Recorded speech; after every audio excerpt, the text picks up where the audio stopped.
Story of Civilization, Part 2, The Life of Greece, being a history of Greek civilization from the beginnings and of civilization in the Near East, from the death of Alexander to the Roman conquest, with an introduction on the prehistoric culture of Crete by Durant.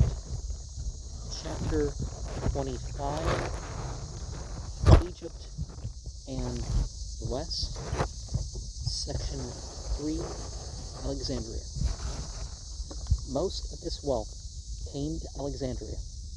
The known capitals and a few other towns were also prosperous, with paved and lighted streets, police protection, and a good water supply, but nothing quite so modern as Alexandria had ever been seen before. Strabo describes it in the 1st century of the Common Era as over 3 miles long and a mile wide. Cana reckons the city wall as 15 miles in length. Dinocratus of Rhodes and Sostratus of Cnidus laid out the city on the rectangular plan with a central avenue 100 feet wide, running from east to west, crossed by an equally wide avenue from north to south.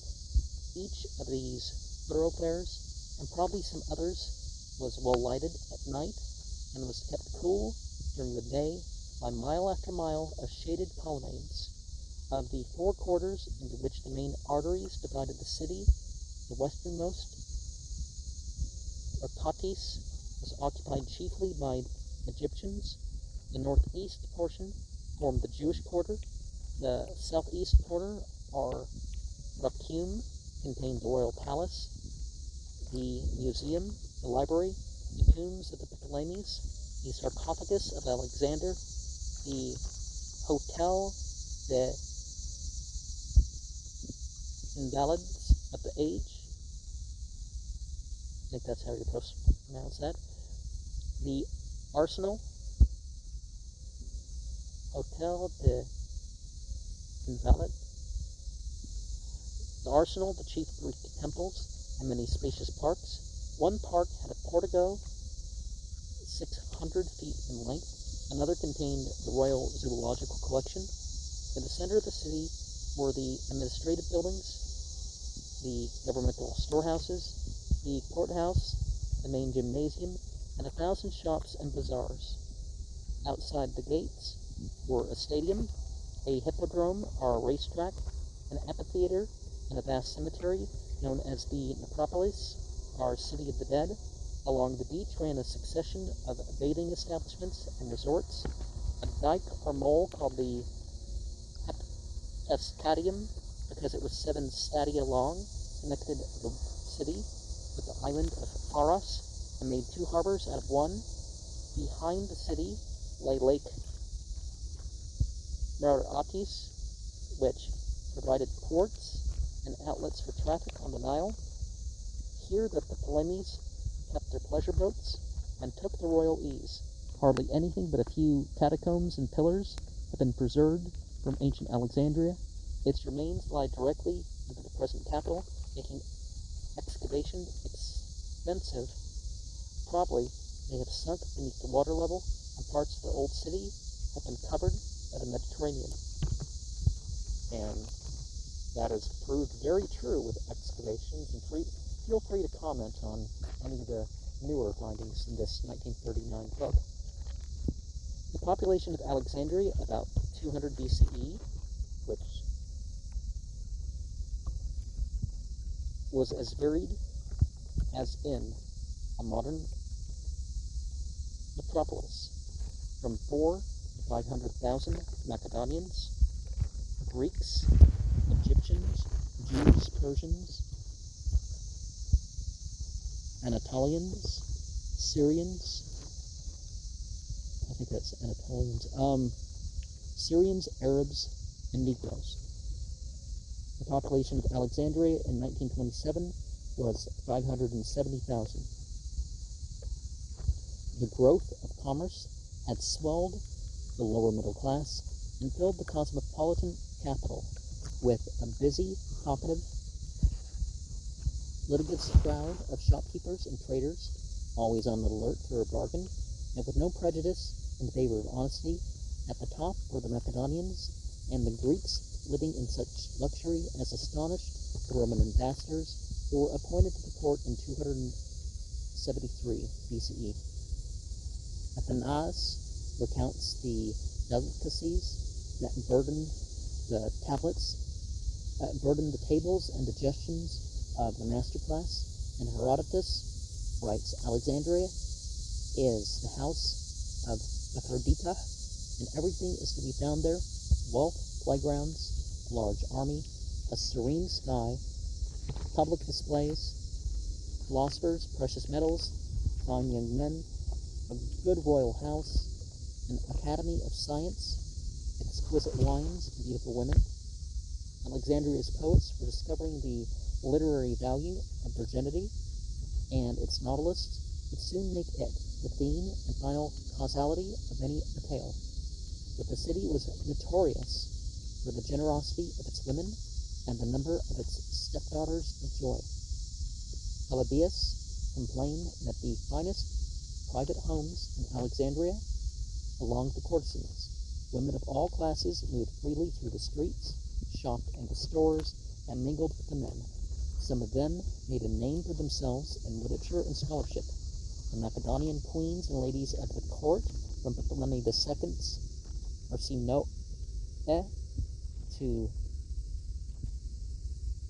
Antony's Cleopatra. In Egyptian, that's, oh, how do you say that? It's QL and these Padra. There's some extra sounds, I don't remember. Took an active part in politics and served policy rather than love their crimes, but they retained sufficient charm to arouse the men to unprecedented gallantry, at least in poetry and prose, and brought into Alexandrian society an element of feminine influence and grace unknown in classic Greece. Probably a fifth of Alexandria's population was Jewish. As far back as the 7th century BCE, there had been Hebrew settlements in Egypt. Many Jewish traders had entered the wake of the Persian conquest. So after 540 BCE and after would be when you could have something recognized as Jews, but well, at least as far as a religion, certainly it was one of the tribes, Yehuda. Alexander had urged the Jews to immigrate to Alexandria and had, according to Josephus, offered them equal political and economic rights with the Greeks. Ptolemy I, after taking Jerusalem, carried with him into Egypt thousands of Jewish captives who were freed by his successor. At the same time, he invited well-to-do Hebrews to establish their homes and businesses in Alexandria. By the beginning of the Christian era, there were 1 million Jews in Egypt. A large number of these lived in the Jewish quarter of the capital. It was no ghetto, where the Jews were free to live in any quarter but the Rakim, which was restricted to official families and their servitors. They chose their own Gerousia, or Senate, and followed their own worship. In 169, the high priest Antonius III built a great temple at the Ptopolis, a suburb of Alexandria, and Ptolemy VI, his personal friend, assigned the revenues of Heliopolis for its maintenance. Some of the magical traditions or side traditions to mainstream Judaism, I think, included elements of this Antonius character into it.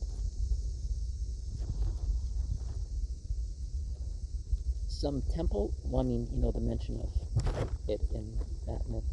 Such temples served as schools and meeting places as well as for religious services. Hence, they were called by the Greek-speaking Jews synagogai, i.e. places of assembly, since few Egyptian Jews after the second or third generation of Egypt knew Hebrew. The reading of the law was followed by an interpretation in Greek. Out of these explanations and applications rose the custom of preaching a sermon on a text, and out of the ritual came the first forms of the Catholic Mass, and of course the Septuagint that people talk about is really the Catholic version of what are called the Old Testament texts, and the order into the Christian Old Testament makes that clear, that it's not the Jewish Septuagint that, the fabled one that people have been looking for. This religious and racial separation, combined with economic rivalries that aroused towards the end of this period an anti-Semitic movement in Alexandria, the Greeks and Egyptians alike were habituated to the union of church and state and frowned upon the cultural independence of the Jews. Furthermore, they felt the competition of the Jewish artisan or businessman and resented his energy, tenacity, and skill. When Rome began to import Egyptian grain, it was the Jewish merchants of Alexandria who carried the cargoes in their fleets. The Greeks, perceiving their failure to Hellenize the Jews, feared for their own future in a state where the majority remained persistently Oriental and bred so vigorously, forgetting the legislation of Pericles. They complained that the Jewish law forbade mixed marriages and that the Jews, for the most part, kept to themselves. Anti-Semitic literature multiplied. Veneto, well, there's a difference between not liking Jews and not liking Semites. Jews and Semites aren't the same thing. Back in that day, they were one of the Semitic peoples. Manetho, the Egyptian historian, gave currency to the story that the Jews had been expelled from Egypt centuries back because they had been afflicted with scrofula, or leprosy, feeling mounted on both sides until in the 1st century of the Common Era, it broke out into destructive violence. So, see, Christianity had up here, and the book of the Gospel of John was the first. It's the oldest surviving Christian text, if not the book of Revelation, both written in the 90s, different people, based on older texts, but it's apparent by what's included that some of this anti-Jewish sentiment was involved in the construction of it. Not just difference in theology,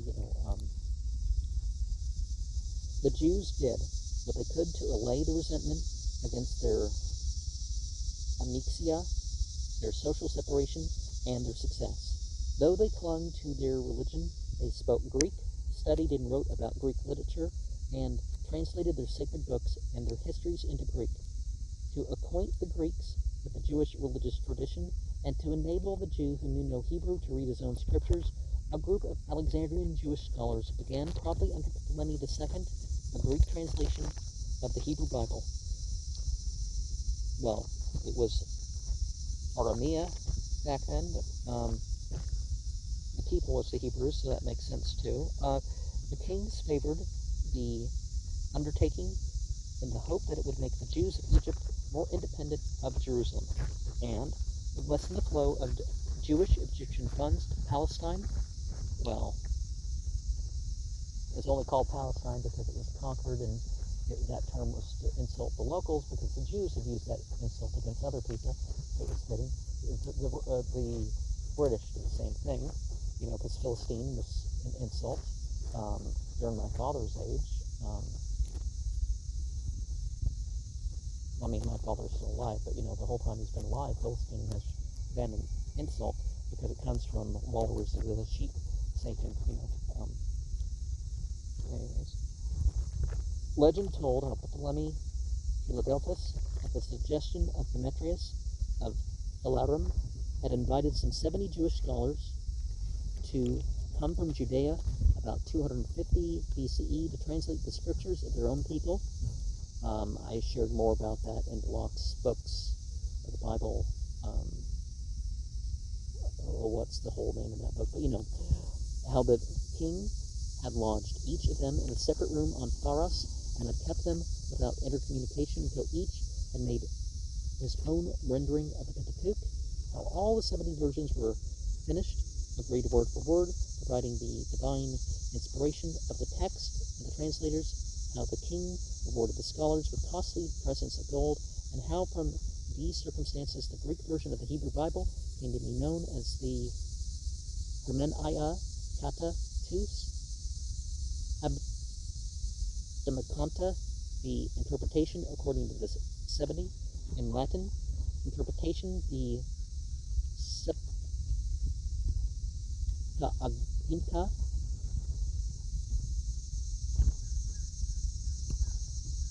SC, what does SC stand for? Seniorum, in a word, the Septuagint, it would have been a G sound back then. Whatever process of translation, the Pentateuch seems to have appeared in Greek before the close of the 3rd century, the prophetic books in the 2nd. This was the Bible used by Philo and St. Paul. The process of Hellenization in Egypt failed as completely with natives as with the Jews outside of Alexandria. The Egyptians sullenly maintained their own religion, their own dress or nudity, their own immemorial ways. The Greeks thought of themselves as conquerors, not as fellow men. They did not bother to build Greek cities south of the Delta or to learn the language of the people, and their laws did not recognize the marriage of an Egyptian with a Greek. The Ptolemy I tried to unite the Greek and native faiths by identifying Zeus, and later the Ptolemies encouraged the cult of themselves as gods to offer a common and convenient object of worship to their heterogeneous population. But those Egyptians who were not courting office paid little attention to these artificial cults, and you could say back in the day that probably sort of was the case too, because they only did it for political reasons. The Egyptian priests, shorn of their wealth and power and dependent for their sustenance upon grants of money to the state, waited patiently for the Greek wave to recede. In the end, it was not Hellenism that won in Alexandria, but mysticism. Now were laid the foundations of Neoplatonism, and the medley of promissory cults that competed for the Alexandrian soul in the centuries that surrounded the birth of Christ, or when the Christians put Christ.